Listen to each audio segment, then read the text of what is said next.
بسم اللہ الرحمن الرحیم۔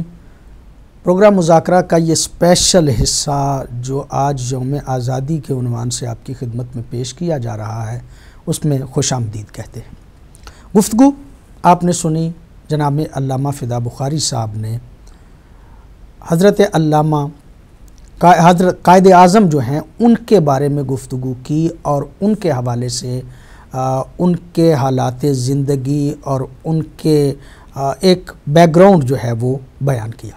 فخر کی بات ہمارے لیے یہ ہے کہ ہدایت ٹی وی پہ یہ پروگرام پیش کیا جا رہا ہے اور ہمیں اس بات کا فخر ہے کہ پاکستان اگرچہ ملت اسلامیہ کہ تمام مکاتب فکر کی کوشش و کاوش تھی اور سب نے اسلام لا الہ الا اللہ کے نام پہ اس ملک کو حاصل کیا تھا، لیکن ہمارے لیے یہ فخر کی بات ہے کہ اس کی قیادت کرنے والے اس وقت بھی مذہب آل محمد کو ماننے والے تھے۔ کم از کم پاکستان کے رہنے والے باسیوں کو یہ بات یاد رہنی چاہیے، اور جس شخصیت نے اپنا سب کچھ قربان کر کے اس ملک کو ہمارے حوالے کیا ہے اس مذہب کے ماننے والوں کے ساتھ کیا سلوک ہونا چاہیے اور پاکستان میں رہنے والے مسلمان کیا سلوک کر رہے ہیں، اس بات کی طرف بھی یقیناً ہماری توجہ رہنی چاہیے۔ دو شخصیتیں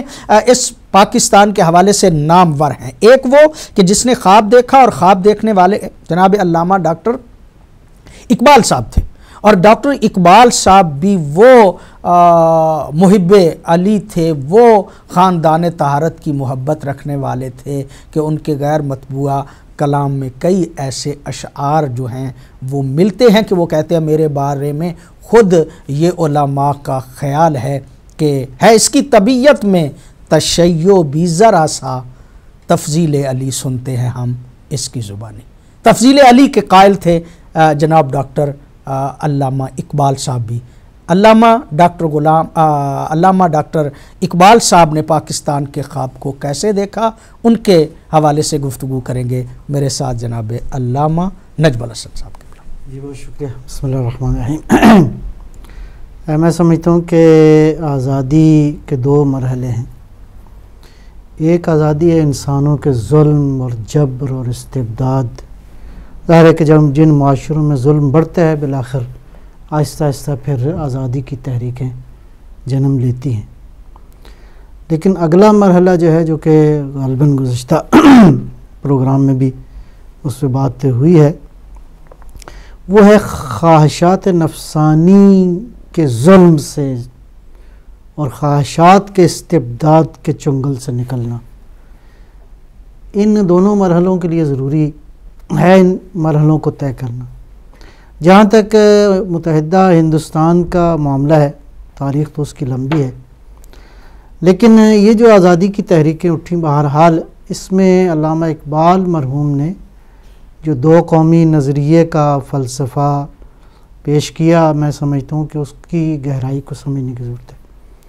ایک تو اوورآل پاکستان اور یہ جو آزادی کی تحریکیں بنی ہیں، ایسے ماحول میں یہ نقطہ بڑا ہی اہم ہے، شاید قابل توجہ ہے کہ جب پوری دنیا کے اندر دین ستیز قوتیں اپنی عروج پہ تھیں، ایک طرف سوشلزم پوری قوت کے ساتھ دنیا پہ چھا رہا تھا، دوسری طرف کیپٹلسٹ قوتیں پوری دنیا پہ، مذہب کے خلاف ایک جنگ تھی اور دنیا پوری کی پوری مذہب سے بیزار ہو چکی تھی، کہ ایسے عالم میں ہم دیکھتے ہیں کہ اس خطے کے اندر پاکستان کا مطلب کیا، لا الہ الا اللہ کی آواز کا بلند ہونا، میں سمجھتا ہوں کہ اس زمانے میں قیادت کے خلوص اور دین پہ، اللہ پہ ایمان کی ایک بڑی دلیل ہے۔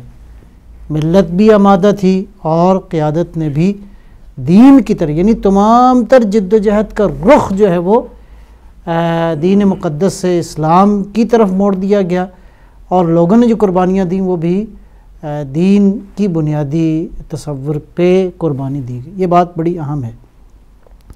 دوسرا نقطہ بڑا اہم ہے، بعض احباب نے اشارہ کیا ہے اس کی طرف، کہ انسانی تاریخ کی دین کے نام پہ جو سب سے بڑی مائگریشن ہوئی ہے وہ یہی پاکستان کے بننے کے بعد ہوئی۔ اتنی بڑی مائیگریشن اور لوگ کس طرح لٹ کے، کس طرح ظلم و استبداد سہ کے انہوں نے جو ہے وہ اس خطے کی طرف آئے.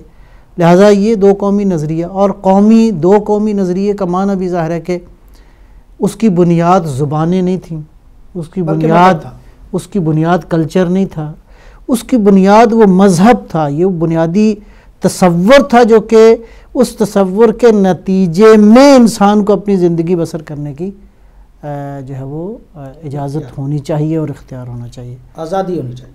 لہٰذا اس دو قومی نظریے کے حوالے سے، اور وہ جو ظاہر ہے کہ بڑی بنیادی بات ہے کہ دین اسلام نے، شریعت نے، قرآن نے یعنی جس بات کی طرف دعوت دی ہے وہ امت کی تشکیل کی دعوت دی ہے. امت کی تشکیل نظریے کے بغیر ممکن نہیں ہے.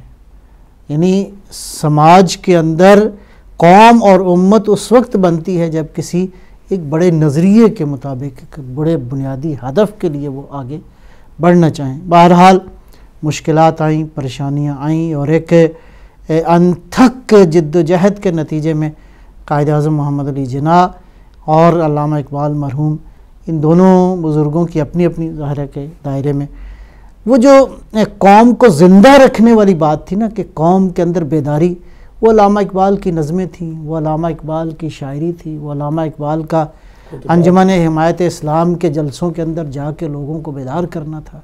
یہ کام معمولی نہیں تھا جو علامہ اقبال نے کیا. اس پہلے مرحلے میں مسئلہ تو حل ہو گیا. میں سمجھتا ہوں کہ آزادی کا اقبال نے یعنی ظاہر ہے کہ قوموں کو زندہ کرنے کے لیے ایک ایسی آواز چاہیے، اس فکر کی ضرورت ہے. میں مثال ذہن میں آ گئی، جنگ احد میں کیا ہوا کہ لشکر اسلام شکست کھا چکا تھا، ذہنی طور پہ شکست کھا چکے تھے، حضرت حمزہ کی شہادت ہو چکی تھی، اور دشمن قوت کے ساتھ حملہ کر کے اور فتح کا علم گاڑتے ہوئے وہ دشمن جو ہے وہ واپس جا رہا تھا کہ پیغمبر اسلام صلوات اللہ سلام علیہ نے ایسے مرحلے میں اس پژمردہ مردہ روح جو مسلمانوں کے اندر تھی، حضور آئے، خطبہ ارشاد فرمایا. وہ جو خطبہ تھا، وہ جو روحانی اور معنوی اور الہی الفاظ تھے، وہ جب انسانوں کے دلوں اور ذہنوں میں گئے، وہی شکست خوردہ لشکر کو پیغمبر نے دوبارہ آمادہ کیا حملے کے لیے. یہ قوموں کی شکست اور ریخت کو جو زندہ کرنے والے لوگ ہیں، ظاہر ہے کہ ایسے ہی الہی قائدین ہوتے ہیں.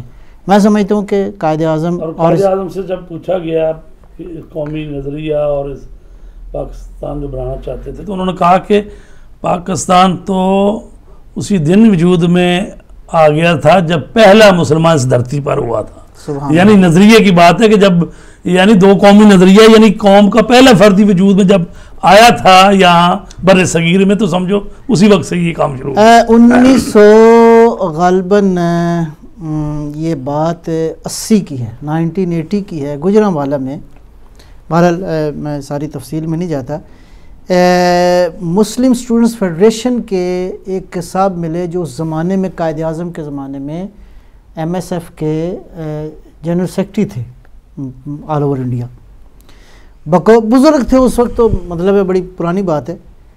بہرحال وہ انہوں نے کہا کہ میں ایک روز قائد اعظم سے ملاقات کرنے کے لیے گئے تو دو باتیں تھیں. اس میں ایک اہم بات یہ تھی کہ قائد اعظم نے فرمایا کہ نوجوان، یہ جو ہم نے پاکستان حاصل کیا ہے یہ اسلام کا پہلا مورچہ ہے، ہم پوری دنیا میں اسلام کا پرچم لہرائیں گے. یہ نظریے کی بات ہے، یہ ہے قیادت کا ایمان، یہ ہے وہ بعید تصور جہاں پہ جس کی طرف قائد اعظم چاہتے تھے پوری قوم کو لے جانا.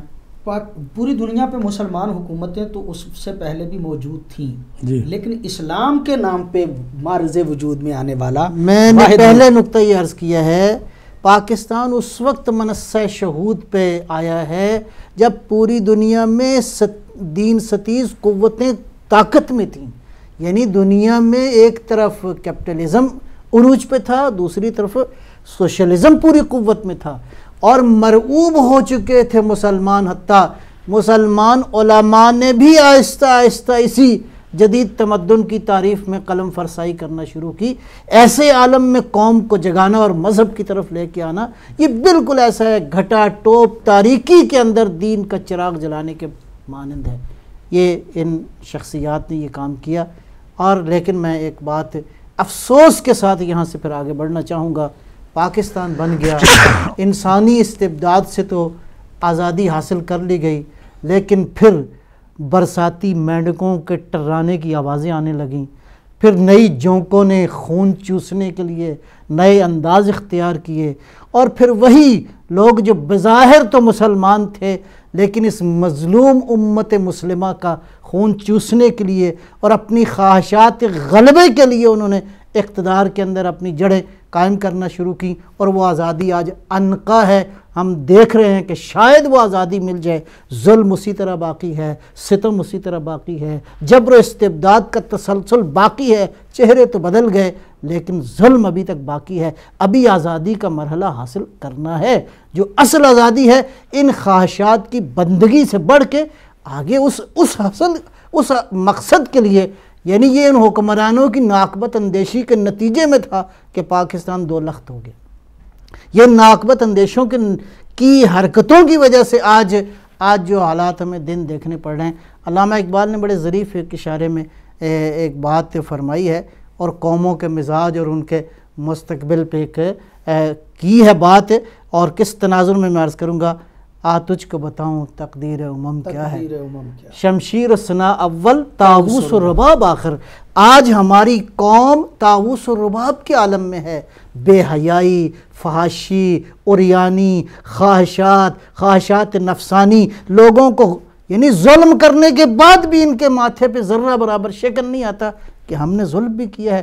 اس کی توجیہ کرتے ہیں, نہیں ہم تو جمہوریت. کیا جمہور نے تمہیں اس لیے مینڈیٹ دیا ہے کہ تم انسانوں کے ایک انسان پہ ظلم جو ہے اس کی بھی پرسش ہے اس حکمران جس کے حکومت کے نتیجے میں انسانوں پہ یہ ظلم ہو رہا ہے. لیکن مشکل یہ ہے کہ ابھی وہ مرحلہ ہمیں طے کرنا ہے, اور یہ کب ہوتا ہے؟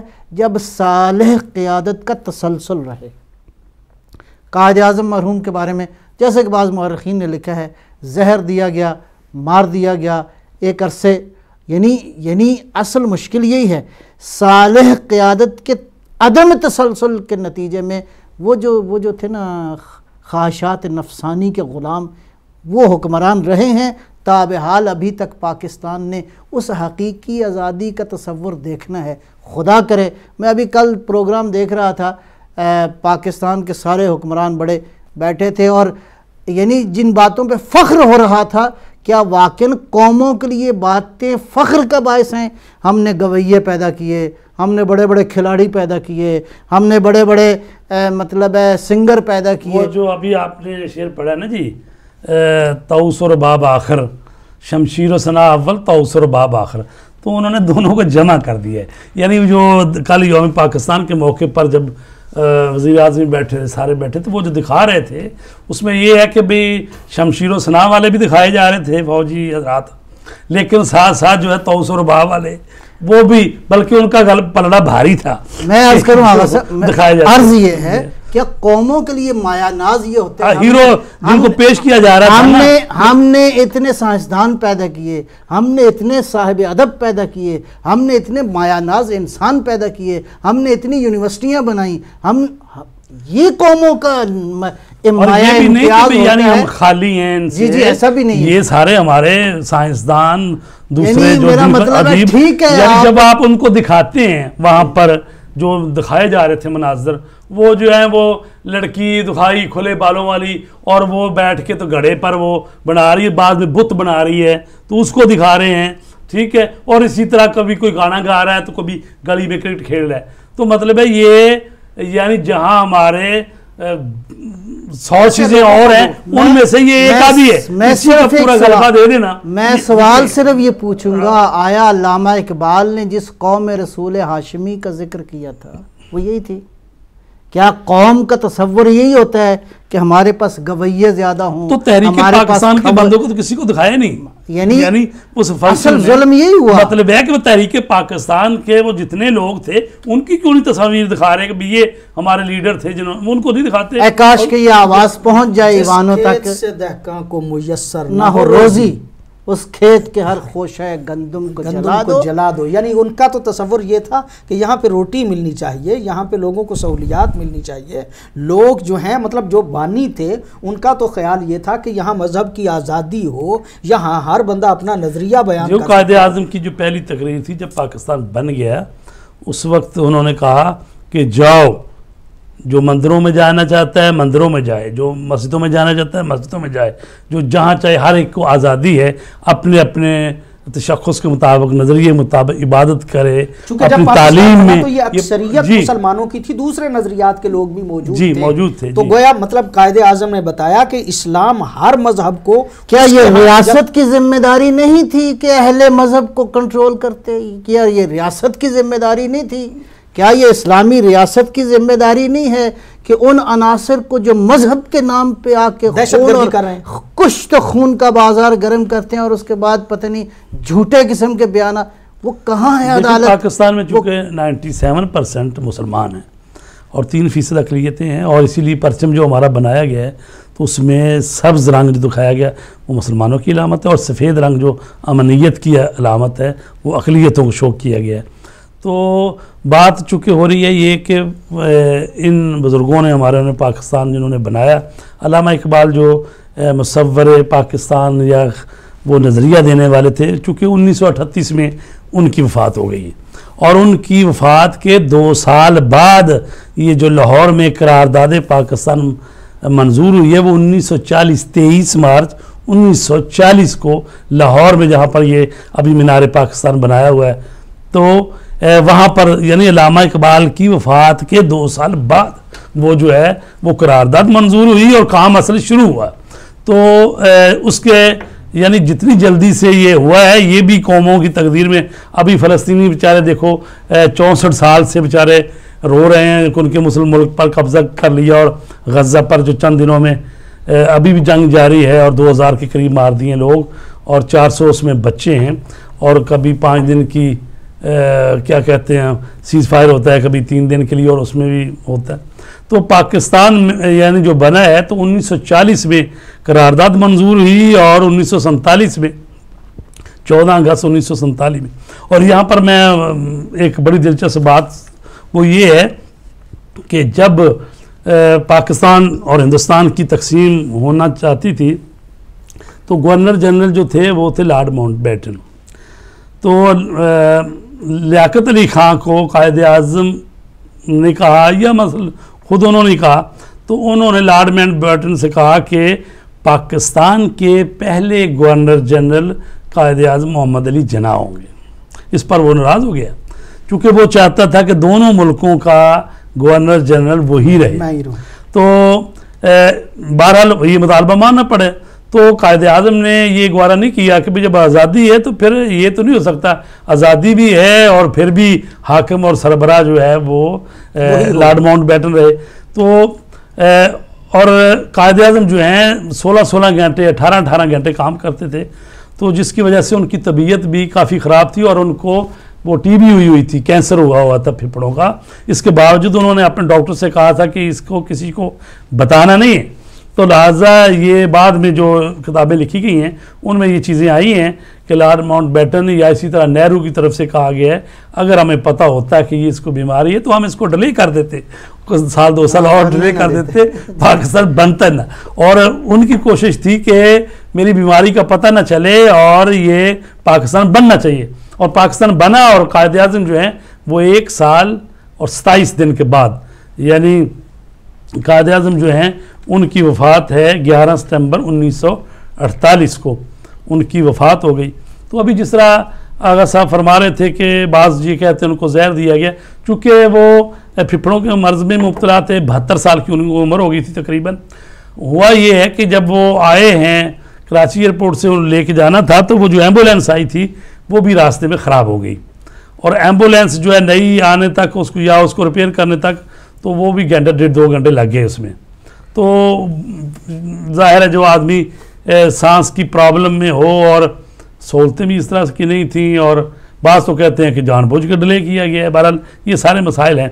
تو جو قومیں اپنے بزرگوں کو اسی طرح نہ مانے یا ان کی باتوں پر عمل نہ کرے تو وہ پھر ان میں انحراف پیدا ہو جاتا ہے. ظاہر ہے کہ علامہ اقبال ہوں، قائد اعظم ہوں، اب علامہ اقبال کو اس طرح سے نہیں لیا جاتا. کیوں؟ اس لیے کہ اس کی سوچ اور اس کی فکر جو ہے وہ انقلابی ہے اور اسی کا نظریہ دیا ہوا ہے، لہٰذا اس کو اس طرح سے نہیں لیا جاتا. لیکن وہ جو دوسرے لوگ تھے زیادہ تر جو علی گڑھ یونیورسٹی سے پڑھے ہوئے یا اور دوسرے، تو وہ جن کے ہاتھوں میں باغ ڈور آ گئی بعد میں، تو ظاہر ہے کہ جو مختلف سوچ فکر کے لوگ ہوتے ہیں ہر نہضت میں، ہر تحریک میں، تو وہ پھر جن کا بعد میں قبضہ ہو جاتا ہے تو وہ پھر اس کو اپنے ڈگر پہ چلا لیتے ہیں. تو پاکستان میں مصیبت یہ ہے کہ اقبال کی سوچ اور اقبال کی سوچ کے مطابق جو پاکستان بنا، قائد اعظم نے اس کو اور پوری ملت اسلامیہ نے مل کے اس پاکستان کو بنایا. جو لوگ پاکستان کے نظریے کے اس وقت مخالف تھے اور خود ان کا تعلق کانگریس کے ساتھ تھا، جب پاکستان بن گیا اور پاکستان میں آ گئے تو وہی پاکستان کے وارث بن گئے. کیا فرماتے ہیں آپ اس سوال؟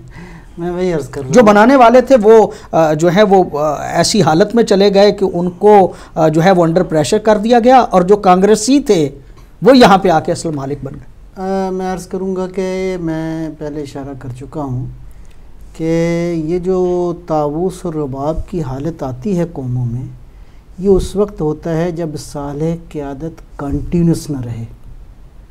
قیادت آئے، ایک نعمت آپ کو دے دے، اور اس کے بعد غیر صالح، ناصالح انسانوں کے ہاتھوں میں جب اقتدار آتا ہے تو وہ پھر بالکل اس طرح موڑ دیتے ہیں اس کا رخ اور اس کو بالکل اپنی خواہشات کے مطابق. یہی وجہ ہے کہ مہاجرین کا ایک بہت بڑا سلسلہ آیا اور مہاجرین کو سہولیات کا بھی اعلان کیا گیا، لیکن کچھ لوگوں نے جعلی مہاجر بن کے پاکستان کی دولت اور پاکستان کے اندر زمینیں ہتھیانے میں اور دولت ہتھیانے یعنی میں، وہاں ان کے پاس کچھ نہیں تھا، یہاں پہ آ کے بڑے بڑے لمبے کلیم کیے. نہیں، مطلب مہاجروں نے کم کلیم کیے، جو لوکل تھے مہاجر جعلی مہاجر بن کے انہوں نے مہاجروں کے نام پہ سب کچھ لوٹ لٹ لیا. یہی کام جو ہے وہ یعنی اسلام کے ساتھ بھی یہی ہوا ہے. محنتیں کرنے والے اور منزل انہیں ملی جو شریک سفر نہ تھے. جی ہاں، اصل یہی ہوا کہ یعنی محنتیں کسی اور نے کی، جان کسی اور نے دی، یعنی قوت کسی اور نے عطا کی، اور جب اقتدار کی باری آئی تو وہ لوگ آ گئے جو اہل نہیں تھے. پاکستان کے ساتھ یہی کچھ ہوا ہے اور ابھی تک یہ سلسلہ جاری و ساری ہے. خدا کرے کہ انشاءاللہ وہ دن دیکھنا پڑے کہ جب واقعاً اس نفسانی اور شہوانی جبر سے پاکستان کو آزادی مل جائے، اور جب تک یہ لذتوں کے حامل اور غلام حکمران پاکستان سے ان سے نجات حاصل نہیں کرے گا تب تک وہ آزادی تو ایسے ہی ہے، بس ایسے ہی ہے. ٹھیک ہے، آزادی جو ہے وہ آسانی سے نہیں ملتی، بلکہ آزادی کے لیے محنت کرنا پڑتی ہے، قربانیاں دینا پڑتی ہیں. پاکستان معرض وجود میں آیا اگرچہ دو قومی نظریے کی بنیاد پہ، اور پھر اس دور میں کچھ لوگ ہجرت کر کے اس حصے سے اس طرف آئے جو پاکستان تھا. وہ لوگ کہ جو اسلام کے نام پہ، مذہب کے نام پہ، اپنے نظریے کے حوالے سے جو ہے وہ ادھر سے چھوڑ کے ادھر آئے، ان پہ کیا مشکلات آئیں، ان پہ کیا پریشانیاں آئیں. ظاہر سی بات ہے کہ ہمیں نہیں بھولنا چاہیے، اور اس بات پہ ہم بات کریں گے ایک چھوٹے سے وقفے کے بعد.